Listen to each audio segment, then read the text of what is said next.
Hi, welcome to episode 92 of Pink's Picks Book Racks, commentary from a retired high school English teacher.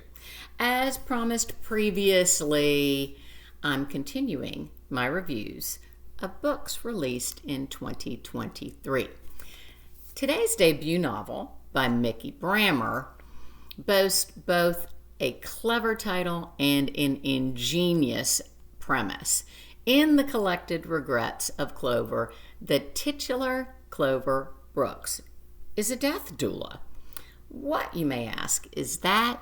If you're familiar with what a birth doula does, it's not difficult to deduce that a death doula acts in the same capacity except at the opposite stage of life. How does a death doula's role differ from that of a hospice employee? The latter ordinarily work in shifts for an organization or a company and may serve several patients at the same time, whereas a death doula is usually a private contractor who assists a very small clientele and may be on call 24/7. Education, training, and certification for doulas differs from state to state.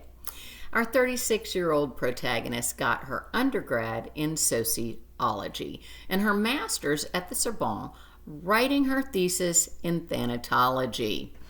She studied in places Cambodia, Japan, Antigua, Guatemala, Peru, where the act of dying is more dignified than it is in the United States, where the topic is often taboo or, at the very least, sanitized.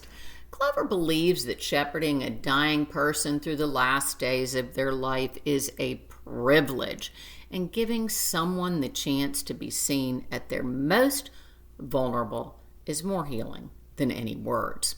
When not working, Clover lives in the rent-controlled Manhattan apartment which she inherited from the grandfather who raised her.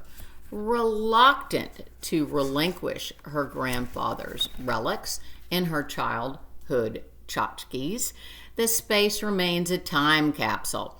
Aside from her pets, the only thing she'd save in a fire are 3 dilapidated notebooks inscribed on the spine: regrets, advice, confessions, where Clover documents her clients' parting words. Rather than learning from their collected wisdom, the orphaned Clover adheres to the philosophy that if you don't get close to anyone, you can't lose them. As a result, octogenarian neighbor Leo Drake is her only friend. And though attractive, Clover had never been kissed. The trajectory of her life takes a dramatic turn when 2 unrelated events simultaneously occur.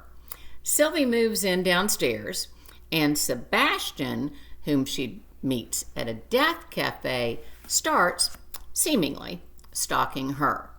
If at this point Collected sounds way too odd for you, please hear me out. I believe you'll discover it to be a delightfully different discourse on the inevitability that faces us all. So what do I love about this book? I love how Brammer pays homage to the diverse landscape of New York City, where she herself lives, from the subways to the cafes to the neighborhoods.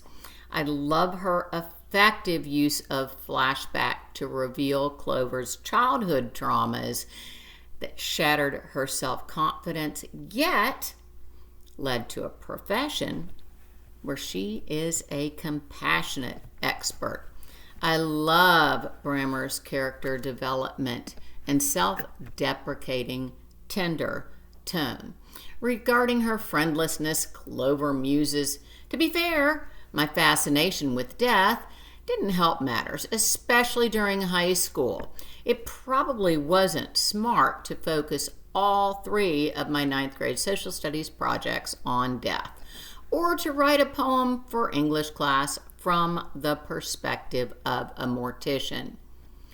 But since death had shaped my life from the time I was 5, I wanted to observe it, to decode it.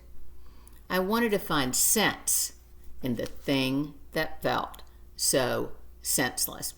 Unfortunately, Clover's search led to the sobriquet Clover of the Crypt at Stuyvesant High School. Maybe because I recently lost my mother, I love Brammer's comments about loss. Clover is frustrated that society was so determined to quantify grief as if time could erase the potency of love. Another character adds, "The truth is, grief never really goes away. It's like a bag that you always carry. It starts out as a large suitcase, and as the years go by, it might reduce to the size of a purse, but you carry it forever." In her acknowledgments, Brammer writes that she was trying to write a book about death that's fun and uplifting, a goal that she achieves when Clover learns that the secret to a beautiful death is to live a beautiful life.